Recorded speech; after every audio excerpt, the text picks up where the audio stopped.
Doctor صاحب جو لبنان میں جنگ بندی تھی ظاہر ایک بہت بڑا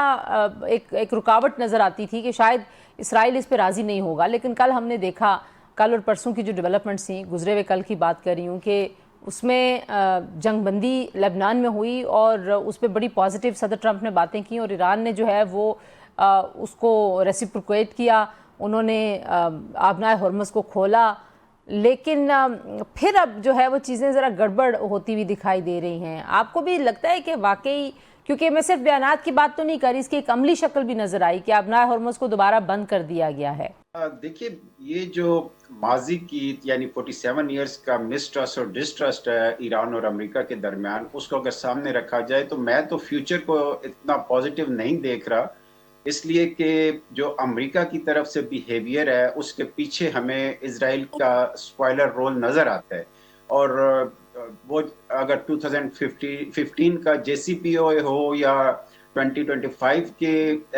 مذاکرات ہوں یا 26 کے مذاکرات ہوں، ہر مرحلے میں میں نے دیکھا ہے کہ اسرائیل جو ہے وہ سپوائلر کا رول پلے کرتا ہے۔ ابھی بھی مذاکرات سے پہلے جو دو پری کنڈیشن تھیں، ایک امریکہ کی طرف سے اور دوسری ایران کی طرف سے، اس میں ایران کا کہنا یہ تھا کہ مذاکرات کا آغاز تب ہوگا جب آپ سیز فائر کو تمام فرنٹس کے اوپر امپلیمنٹ کریں، یعنی صرف ایران پہ نہیں، اس میں حزب اللہ کے اوپر جو اسرائیل کے اٹیکس ہو رہے تھے، ایران کا تقاضا یہ تھا کہ وہ بھی ختم ہونی چاہیے،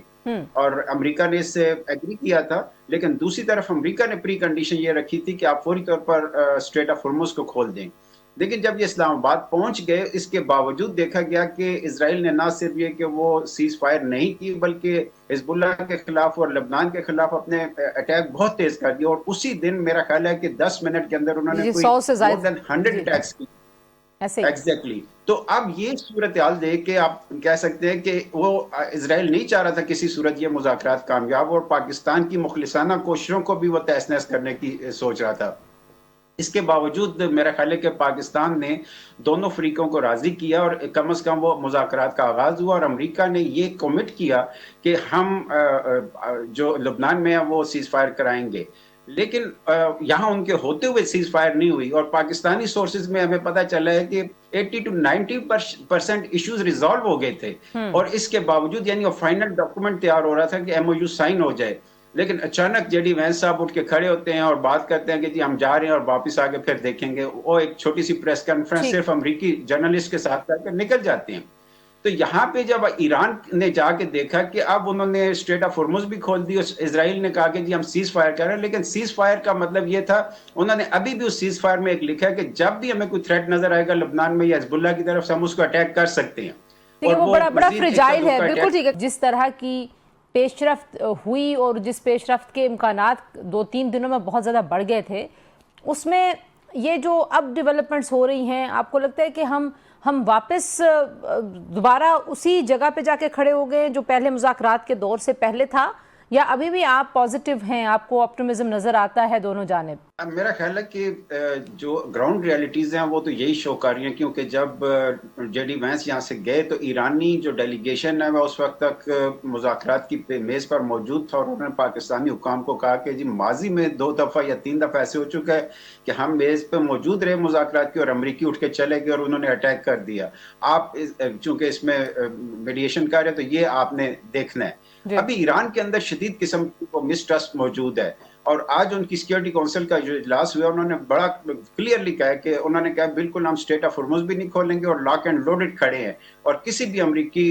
کوئی کارروائی ہوئی تو اس کا جواب بھی دیں گے۔ 3 دن پہلے رشین سیکیورٹی کونسل کی ایک رپورٹ آئی تھی جو دنیا بھر میں بڑی اس کی سینسٹیوٹی آئی، کہ انہوں نے بڑا کلیئر کہا کہ امریکہ اس دفعہ بھی مذاکرات کو کور کے طور پر استعمال کر سکتا ہے، کیونکہ ان کی انٹیلیجنس کی رپورٹ یہ ہے کہ امریکہ اور اسرائیل خطے میں نہ صرف یہ کہ اپنی فوجی موجودگی بڑھا رہے ہیں بلکہ اس کو مضبوط بھی بنا رہے ہیں، اور انہوں نے کلیئر کہا کہ اس وقت فوجیوں جو ایران کے ارد گرد فوجیوں کی تعداد ہے وہ 50,000 سے زائد ہو چکی ہے، جبکہ 500 مزید فائٹر انہوں نے تعینات کر دیے ہیں، اور 20 وارشپس بڑی وارشپس وہ لے کے آ چکے ہیں، اور اس میں مزید اضافہ ہو رہا ہے، اور انٹیلیجنس ایکٹیویٹیز بھی بڑھ گئی۔ اس کا مطلب یہ ہے کہ امریکہ ہو سکتا ہے اس دفعہ بھی کور کے طور پر استعمال کرے۔ تو آپ کو لگتا ہے کہ فوجی آپشن جو ہے وہ سنجیدگی کے ساتھ سوچیں؟ بظاہر جو ذرائع دعویٰ کرتے ہیں وہ کہتے ہیں کہ یورینیم جو ہے وہ ابھی اس وقت سب سے بڑا ایک ڈیڈ لاک ہے، کتنے سال کے لیے اس کی افزودگی کو روکنا ہے، اور جو افزودہ یورینیم ہے اس کو کہاں لے کے جانا ہے۔ آج ایران نے بڑا کیٹیگوریکلی ان دعووں کی تردید کی ہے، کہ امریکہ ایک ڈیسٹینیشن ہو سکتی ہے یورینیم کو باہر، جو افزودہ یورینیم ہے اس کو ایران سے باہر نکالنے کی، تو آپ کو لگتا ہے کہ اس میں کوئی ایک مڈل گراؤنڈ کریٹ کر سکتا ہے پاکستان باقی ممالک کے ساتھ مل کے، کیونکہ پاکستان اس وقت ایک واحد کلیدی ثالث کے طور پہ رابطوں میں ہے دونوں جانب؟ دیکھیے، میرا خیال نہیں کہ ایران قطعی طور پہ کوئی بھی کمپرومائز کرے گا اپنے پیسفل نیوکلیر پروگرام پہ، لیکن جو اس کے اوپر وہ الزام لگاتے ہیں کہ وہ ہتھیار بنانا چاہتے ہیں ایٹمی، اس کی تو انہوں نے کبھی کلیم ہی نہیں کیا کہ ہم بنانا چاہتے ہیں۔ لیکن میں سمجھتا ہوں کہ ہزاروں ٹن بارود ایران کے اوپر برسانے کے باوجود امریکہ اور اسرائیل اپنا کوئی ایک ہدف بھی حاصل نہیں کر سکے، نہ وہاں رجیم چینج کر سکے، نہ وہاں ان کا ایٹمی پروگرام ختم کر سکے، نہ وہاں ان کا میزائل پروگرام ختم کر سکے۔ اب وہ سارے اہداف جو وہ حاصل نہیں کر سکے، ان کی کوشش یہ ہے کہ وہ مذاکرات کی میز پر بیٹھ کے کسی طریقے یہ اہداف حاصل کریں۔ لیکن میرا خیال ہے کہ ایرانی جس طرح 40 دنوں میں انہوں نے امریکہ کو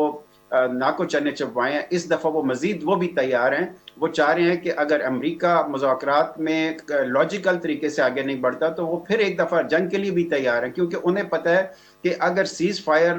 فریجائل قسم کی رہنی ہے تو ہم ونس فار ایور کی سیز فائر جنگ بندی چاہتے ہیں، اور امریکہ سے وہ یہی مطالبہ کر رہے ہیں کہ آپ اس دفعہ ایسی جنگ بندی کریں کہ ایک گارنٹی کے ساتھ ہمیں پتہ ہو کہ آئندہ کبھی آپ ہمارے اوپر اٹیک نہیں کریں گے۔ اور اس میں ایرانی بڑے کلیئر ہیں، اور وہ یعنی آپ کو پتہ ہے کہ جے سی پی او کے وقت بھی اور پچھلے 2 مذاکرات میں بھی ایرانیوں سے امریکہ مذاکرات کی میز پر کوئی چیز حاصل نہیں کر سکا۔ آپ کے لیے کیا ڈویبلز ہیں اس میں جو مڈل گراؤنڈ پہ کہیں بات کو لے جائیں؟ میرا خیال یہ کہ یہ مذاکرات کامیاب ہوں یا نہ ہوں، دونوں صورتوں میں آپ کو ایک سیریس قسم کا ریجنل اور انٹرنیشنل آرڈر کے اندر ایک چینج نظر آئے گی، کیونکہ امریکہ کا جو انٹرنیشنل امیج ہے وہ شدید متاثر ہو چکا ہے، اس کے اوپر لوگوں کی ریلائبلٹی ختم ہو چکی ہے، اور لوگ یہ سوال کر رہے ہیں کہ ان کاموں کے لیے تو یونائٹڈ نیشنز بنائی گئی تھی کہ وہ ان چیزوں کو دیکھے۔ امریکہ ون سائیڈڈ آ کے وہ کہہ رہا ہے کہ جی آپ کو نیوکلیر پروگرام رکھنا ہے یا نہیں رکھنا ہے، جبکہ ایران این پی ٹی کا سگنیٹری ہے، آئی اے ای اے کے انسپیکٹرز وہاں موجود تھے۔ ایران کی جو نیوکلیر پروگرام ہے اس کو انہوں نے کہا ہوا تھا کہ یہ ملٹری گریڈ کا نہیں ہے، پیسفل پرپزز کے لیے ہے۔ اب اگر امریکہ خود آ کے کہتے ہیں جی آپ 0 پہ یورینیم انریچمنٹ لائیں، جبکہ آئی اے ای اے کہتا ہے کہ 3.67 تک آپ رکھ سکتے ہیں، ایران 3.67 پہ رکھنا چاہ رہا ہے اپنی انریچمنٹ کو۔ اگر آپ یہ بھی نہیں دیتے تو اس کا مطلب ہے کہ آپ انٹرنیشنل آرڈر میں جا کے مداخلت کر رہے ہیں، آپ انٹرنیشنل لا کی وائلیٹ کر رہے ہیں۔ تو اس میں میرا خیال ہے کہ آپ کو ریجنل اور انٹرنیشنل آرڈر دونوں صورتوں میں چینج ہوتا نظر آئے گا۔